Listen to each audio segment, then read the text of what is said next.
I felt people needed to know that scientists are struggling too, and also that amongst scientists, we just don't talk about our feelings. Um, I think there's this acknowledgement that you shouldn't admit that you don't know what you're doing is impactful, or you shouldn't talk about feelings at work. Maybe that's universal.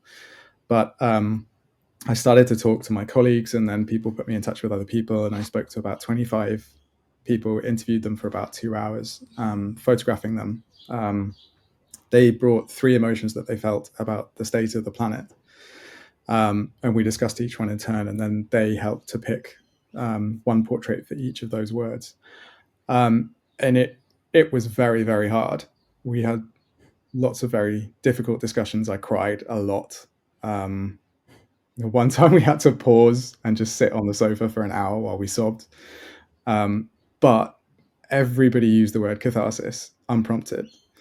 And so I think it highlights that, people who are working in environmental topics and climate science, we're faced with not only seeing this stuff, we know in minute detail what's coming, but also we've built these walls to separate ourselves from our own emotions often. And so that tidal wave of emotions has nowhere to go. One of the people I spoke to said she would spend hours standing in the supermarket trying to make decisions between plastics, local, the carbon footprint, the social footprint of the food that she was buying, and would then buy the wrong thing, go home and cry. And that was just, people wouldn't go shopping with her.